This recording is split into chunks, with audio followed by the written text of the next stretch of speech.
Welcome to We Are Montgomery Township, the podcast where we keep you informed and engaged about what's happening in Montgomery Township in Montgomery County. Today's guests are Montgomery Township Board of Supervisors Chairwoman Candyce Chimera and Supervisor Tanya Bamford, in conversation with Township Manager Carolyn McCreary. Welcome back to We Are Montgomery Township podcast. I'm Carolyn McCreary, Township Manager. With us today are Candyce Chimera, who is Chair of the Board of Supervisors, and Tanya Bamford, who is a member of the Board of Supervisors and the former Chair since I was hired until last year. So welcome, ladies, and thank you for joining us. Thanks for having us. So we want to talk today a little bit about the decision-making process in Montgomery Township and my role in policy implementation, and talk about collaboration between myself and the Board of Supervisors. So what do you think are the foundational steps of the decision-making process, and how do you ensure that the involvement and representation of the community's voice? I would say that there are 5 supervisors. We all come from very different backgrounds, have often very different opinions and beliefs, which are all interesting things that come to the table when we are making a decision. So I think, foundationally that there's our constituents, right? All of our residents and all the businesses that reside in our township. And really they're at the top of the org chart. And it's all of the revenues, the tax revenues that we collect from them, that the Board of Supervisors, who, like you said, 5 at-large representatives throughout the township, we gather together and work with staff and determine how we're going to use those funds. But at the very top of our org chart are our constituents, our residents and the businesses who, pay into those funds that, we have to make sure that we're taking all of their thoughts and their feedback into our decision making so we can make the best possible decisions on their behalf. I think that's a really good point, because most residents don't reach out to you directly about things that are affecting them. They just are going about their lives, taking care of their business. Small business owners, they're busy making payroll, making sure they have enough staffing. So you're in a unique position that you need to consider everybody without them necessarily directly reaching out and telling you, here's what I want, here's what I'm looking for. Correct. We are basing our decisions and choices on who we've seen in the community, who has reached out to us with a concern or a comment or something that needs addressed. And it's not always easy. Well, and so we've proactively reached out in a lot of different ways to try to gather that feedback, right? So we just updated in 2022 our comprehensive plan and set our priorities for like the next 10 years. And that was based on citizen engagement and feedback and, over these sessions, these planning sessions that we conducted. But in addition to that, then we also have all of our boards and commissions, and we have an incredible number of volunteers, residents from throughout our community, who also contribute to those boards and commissions and make recommendations to the board. So it's another way that we're able to garner the feedback and, really keep our fingers on the pulse of what's going on in the community.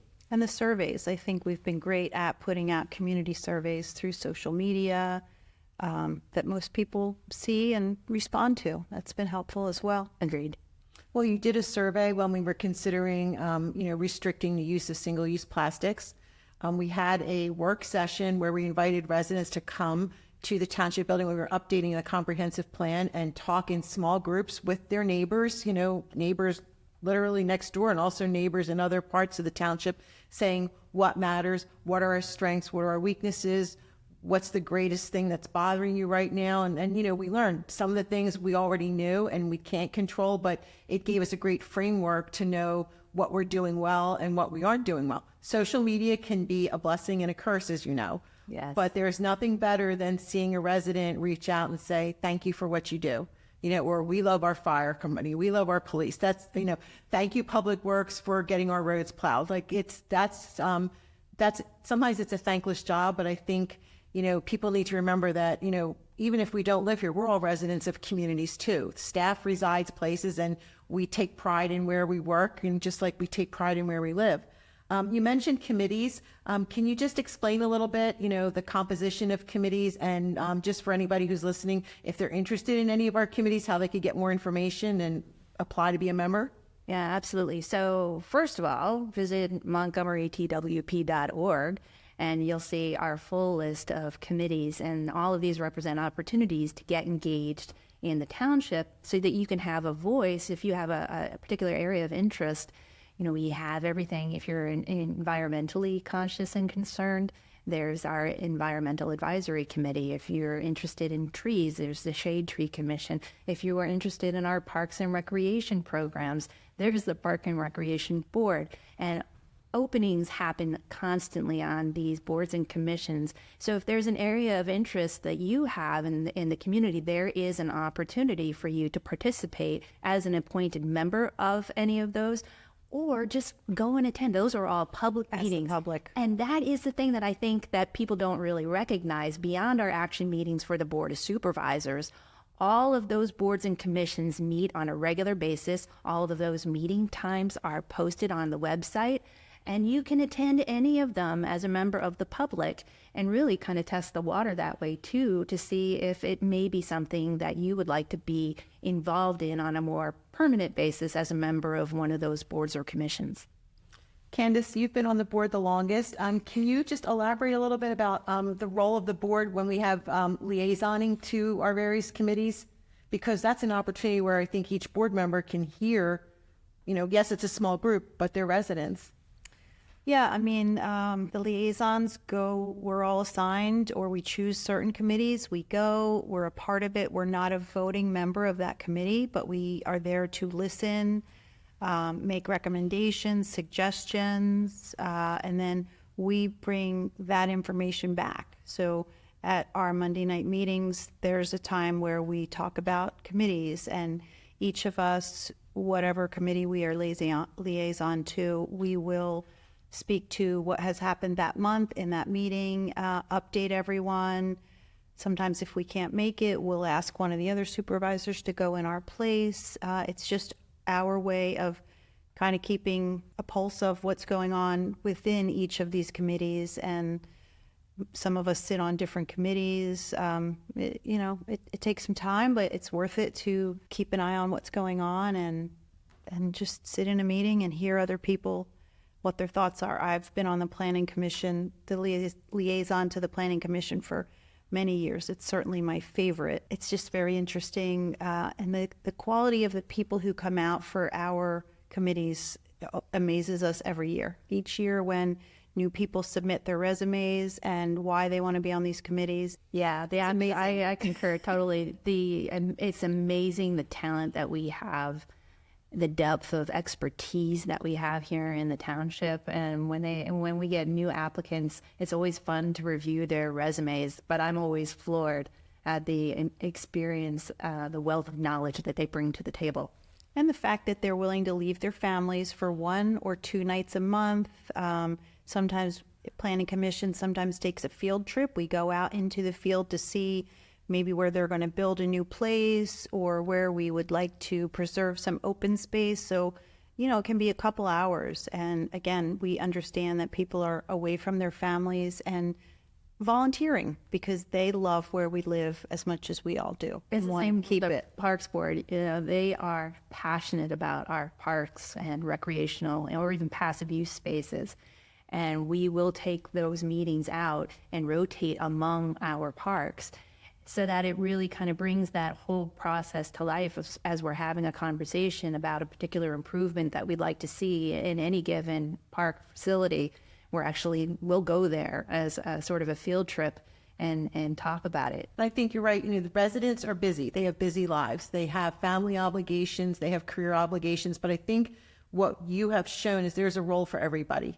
If somebody only wants a small role, then they can look at a committee that maybe doesn't have as much going on or maybe meets quarterly. But there's an opportunity for everybody if they want to give back to their community and see results while they're still living here. Mm-hmm. The other thing is for the management team, we can't be at all the different committee meetings. We're spread out. Sometimes there's 2 meetings going on at the same night, and so I can't be at both. So for me and for the department heads, it's also an opportunity to hear from the board what's going on in those committees. We make notes. Okay, we need to follow up on this. And I think it's one of the best things that was done when Ms. Bamford was chair, that we have verbal reports. It's not just, reports are in your packet. Everybody reports on something and we all learn from it.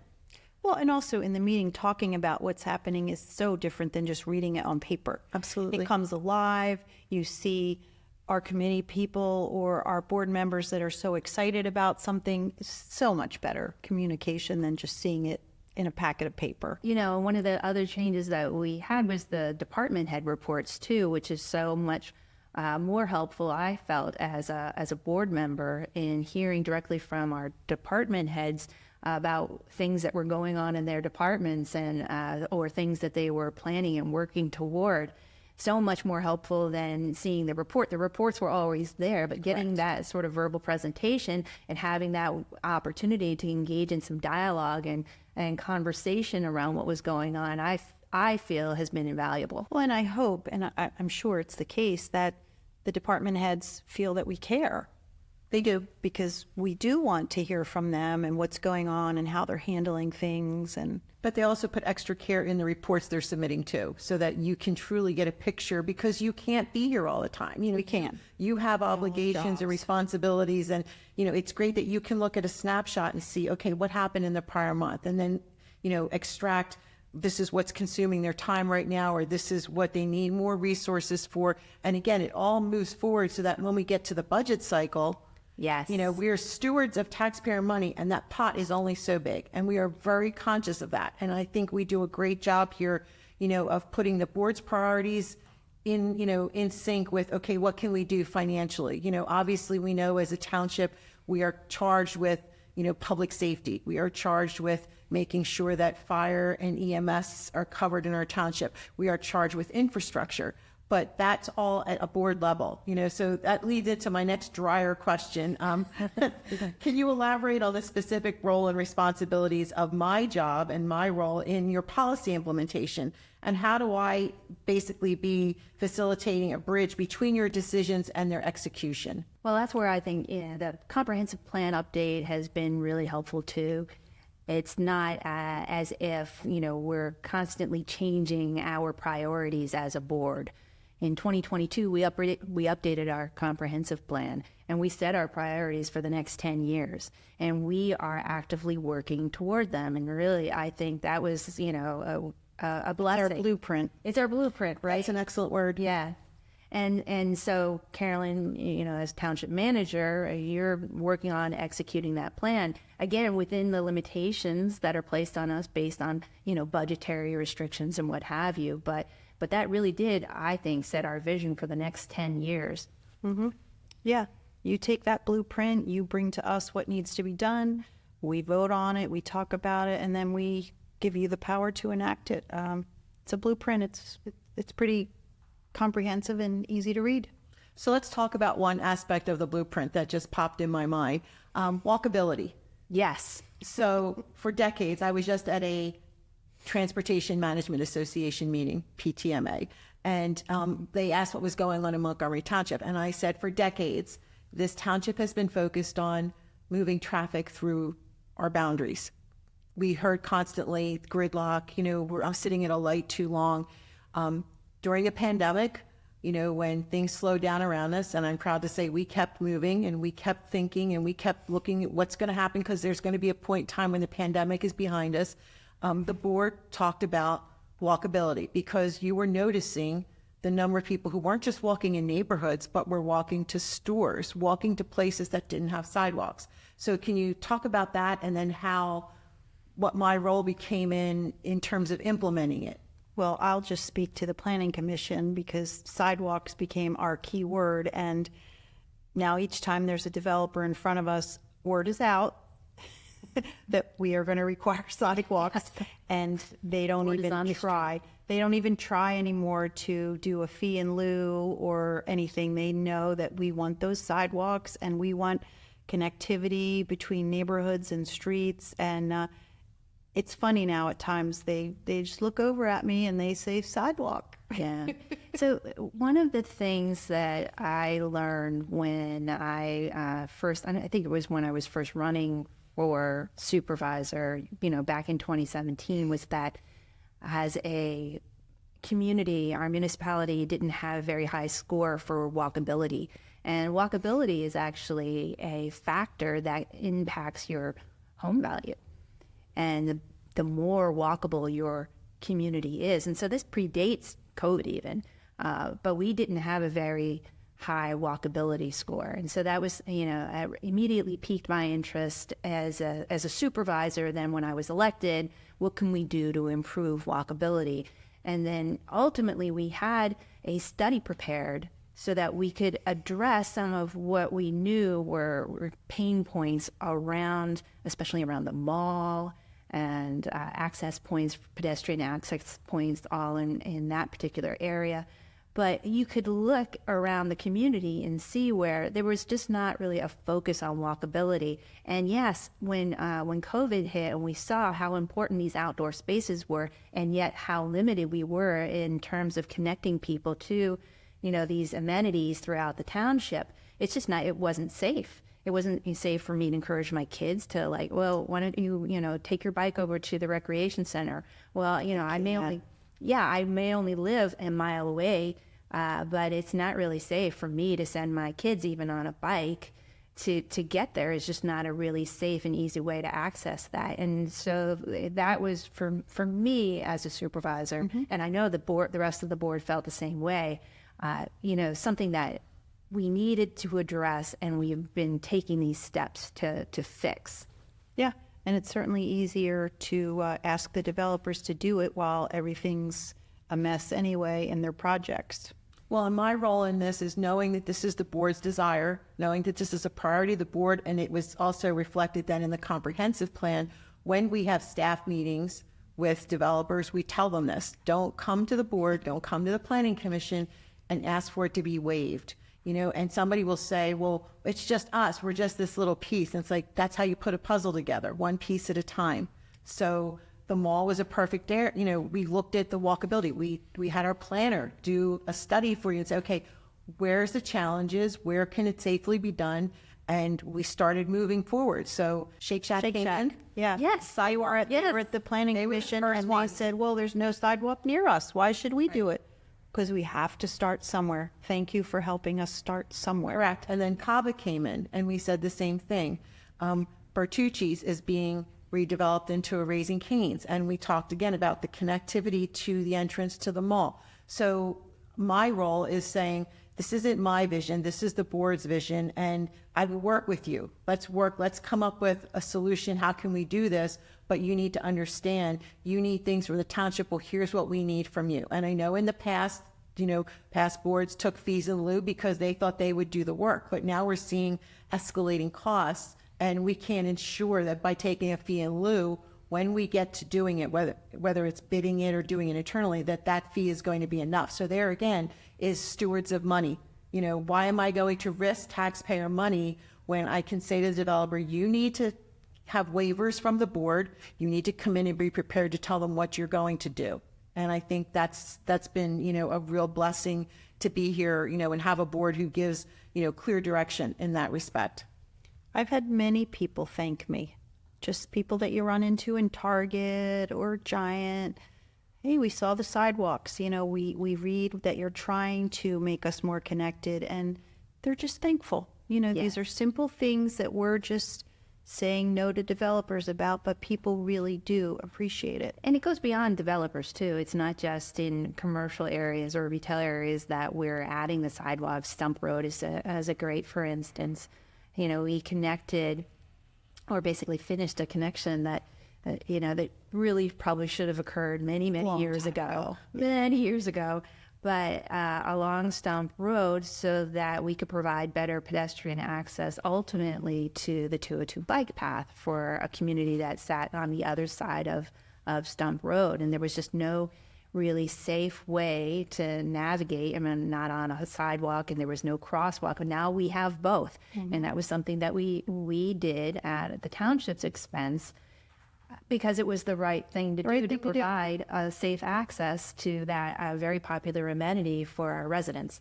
So I want to talk a little bit about how your role and mine align with community's needs and expectations. And talk about a successful collaboration between the governing body and the administrative staff, the department heads. My first thought, believe it or not, was the single-use plastic reduction ordinance and how you went about getting that information. Yeah, so the Environmental Advisory Committee came and made a presentation to the board with a recommendation that we move forward with a single-use plastic ban, and they had done an incredible amount of research, but understanding that this was something that was going to be controversial, could create some pain points for, the implementation of it for our local businesses, we set out doing a lot of research and including a community survey, and then, of course, some interaction with the actual businesses themselves. I mean, board members went around and met with businesses. We took it to our Business Development Partnership Committee and also asked all of those business representatives and business owners, how do you feel about this, to solicit their feedback. I mean, ultimately, the overwhelming response was very positive, and people were already anticipating that this was coming because people want to do it. I had a meeting at Chick-fil-A the other day, and she was very all in. We want to do this, and she has the backing of corporate. Now, that's different than some of the small mom and pop businesses, but most businesses want to be involved and want to try to help. The uniqueness of your position was we can all do something. So we are not going to solve, climate issues, et cetera, all at once in Montgomery Township, but what can we do? So we have a Ready for 100 committee, and we hired a professional to give us a plan. So we have an energy transition plan, which we are now following, and again, in going back to the budget, we only have limited money, but this has been a priority of the board. Let's start transitioning. What can we do? Something as simple as changing out all the LED streetlights, into or the streetlights into LEDs. Then, moving forward with the township buildings, so our parking lots in the various facilities we have are getting, swapped out with energy efficient LED lights. The other thing I thought about was, for, understanding what community needs are and the collaboration and policies is our capital investment plan. Candyce, we came to the board when I got here, we said, we don't have a 5-year plan. We don't know. And, we had several new department heads. I was new. We had a new engineer, new solicitor. We're saying, where's our plan? Mm-hmm. And, I remember you saying, well, again, roadmap, this makes sense. And we didn't want to call it capital improvement plan because it really is an investment in our community. Do you want to just touch a little bit about, the 5-year plan and how it worked, with how the board sort of bought into it and moved it forward? Yeah, we needed a plan. Like everyone needs a plan. So we needed a plan to know where we needed to do things, what needed to be done, how to do them, hire the consultants so we knew how much it would cost, and then figure out what the priorities were, what was most important, or what needed work first, what needed to be replaced first. So again, the plan, just like the blueprint, it's our roadmap. What was really helpful from our perspective, I think, on the board was the estimating tool that our finance director was able to develop to help us project forward on what those costs, the associated costs, were going to be for all of those capital improvements. That was really helpful. That gave us the visibility and insight into our own finances so that we knew what funds we were going to need in order to make that happen. Ultimately, we knew that we would have to raise taxes in order to finance those purchases. But these purchases were critical and necessary. So nothing that was incorporated in that plan was, fluff. It wasn't, these are really, really important and buildings, necessary, critical facilities, fire trucks. Right. So, but having that tool, it was just so helpful in the decision-making process around that. So that, and I feel like that was a really great collaboration between the staff and the board. Huge collaboration. I agree, because it's a lot to come in as a new township manager, a new finance director, and go to a newly elected board in some cases and say to them, we have issues and it's going to cost a lot of money over the next 5 years. And, oh, we'd like to borrow money. And, oh, to borrow money, we need to put a tax in place to make sure we have a revenue stream to pay for that. But I remember someone on the board commenting on residents who are living here now and in the future are going to be able to benefit from these changes we're doing, from these improved roads, from these upgraded parks. And it makes sense that current residents and future ones pay for it until the debt is paid for. And I think that gave the department heads sort of a restart to say, okay, we are collaborating. Yes, you make the policies and we implement those policies, but we can have an honest dialogue with our board and say, this is where we stand. And we can bring you data and facts. And, it's not just anecdotal. It's not somebody saying, well, I remember going there and it looked like a play structure wasn't. No, we're showing you, here's a report on our playground. Here's what we need to do.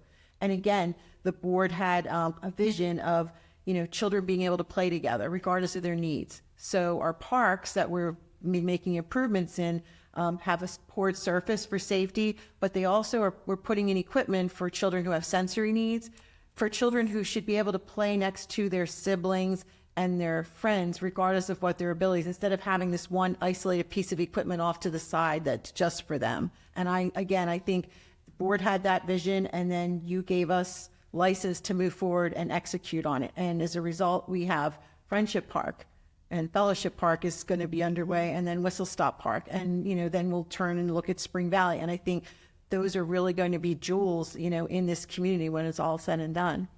Well, the plan also gave the board time to get to know and trust you and get to know and trust our new finance manager. I mean, we all were sitting on this board before and had a good level of trust with each other, and that plan gave us some time to see what your thoughts were and put them on paper for us and actually dig and do that research that we needed, which I think made me realize you especially, you don't live here, but you act like you live here. You worry for this township and care for this township and its residents like we do. Hear, hear. Thank you.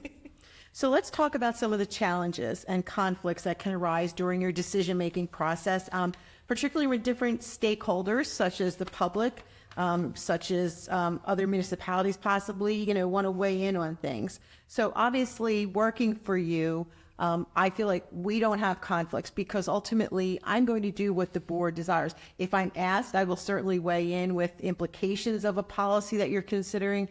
But my first thought when I was thinking through this question was the Penn Medicine land development. I was thinking about chickens. Well, let's talk both. Because no, seriously, again, people don't know what you are asked to do. What we are in an urbanized environment. Yes. An outer ring suburb of Philadelphia. Go down 309, and without traffic, you are at the Philadelphia boundary within a reasonable amount of time. And yet, we were asked a few years back to consider allowing backyard chickens. Yes. I think some residents were comparing us with communities that are further north and west that are much more spread out than we are. In my mind, it wasn't fair to be compared to those where your neighbors are not so close to you. We do have some closed-in housing, small yards, some communities where your neighbor wouldn't want to have a chicken. It's amazing to me how the passions ran on this issue. And I will say, and I was chair at the time, that I did not have a strong opinion one way or the other. And I ultimately voted in favor of the backyard chickens because it seemed as if the proponents for them had made a stronger case. And when we did the survey also, the survey, the feedback that came back was largely in favor. So I just tried to weigh the merits of it, not feeling like I really had a dog in that race, or I didn't really have a bone to pick. I'm trying not to come up with a terrible pun, but no. So I didn't really have strong feelings one way or the other on this particular issue. I just tried, to weigh all of the information that came before the board when making the decision, and ultimately voted to support backyard chickens with a lot of, restrictions, quite frankly, in place to ensure that, the best interests of the community were being met, and that nearby neighbors wouldn't necessarily be negatively impacted either. And I don't believe we've had any complaints since we approved that ordinance. No, that's really a perfect example of, that you had people come out on both sides of it. And then you have people who don't weigh in at all. And you have to think about, okay, if we do this, are now we going to have this groundswell of people coming in and saying, what did you do? Correct. Had it not been for the pandemic, I don't know that this would have risen up right away, because I think homesteading became something again. Yes. People started thinking about, where's my food coming from? People talked about, why aren't they just like another pet? And so I remember we spent so much time and gathering research on what somebody might think was frivolous, but it mattered to the people who came in, and the board gave time to everybody who took the time to come in and speak about it, whether it was for it or whether they were against it, or whether they just thought the township shouldn't even be getting involved in this. Everybody was treated, with the same amount of dignity and respect, regardless of what their position was. So there again, you had different groups representing basically their own interests, which is fine. That's what the democracy process is about. But let's talk about Penn Medicine, because that's as much as time as we spent on chickens. Penn Medicine, coming in with a proposed land development is going to have a much deeper impact on this community, small community with small c and capital C, because it's going to not just be Montgomery Township, but the greater area around us. So that was meetings, and, you had people coming out both sides. So can you explain, you want to talk a little about that, Can, especially with your role with the Planning Commission? Sure. Again, this was a tough one.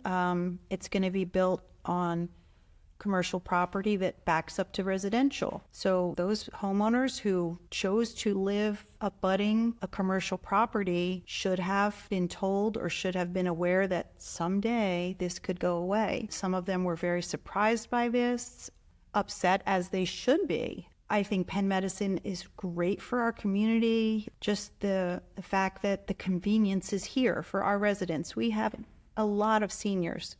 They're the ones who are going to use the medical facilities probably the most, but everyone has to go for testing and, things that you don't have to go to the city for, and Penn's, the head of, I can't come up with her name, that she came to the Planning Commission, and that's the first thing that she said. Penn Medicine is coming to the suburbs because our patients don't necessarily want to come to the city anymore. They chose our location for the convenience and the roads that we have. We have hotels for people. There are restaurants. Will it bring some more traffic? Maybe. We had traffic studies done that say it won't. But I think in the long haul, the ability to have that level of care in our community, huge win for everyone who lives here and all of our surrounding neighbors that are going to be able to be there within 15 to 20 minutes, park in a nice, safe parking garage, and not have to think about, how am I going to get downtown today? Am I going to take 2 different trains? Am I going to sit in an hour traffic? There's just so much. I go to Penn for some appointments, and it's challenging, but they're the best, so you want to go there. Tanya, can you elaborate a little bit on, when you were listening to the residents speak who were voicing their concerns, how you weighed that with, Penn Medicine's proposal and what you felt you need to ask of them as a result of what you were hearing from these residents? So there were a variety of concerns that were being expressed by the residents, and I felt like we had to sort of filter through some that were legitimate concerns, especially as it related to traffic. and navigating around like a bend. We made sure that that particular aspect was studied carefully to mitigate for any potential challenges or threats, hazard that could create by having more traffic coming in and out of that bend in the road.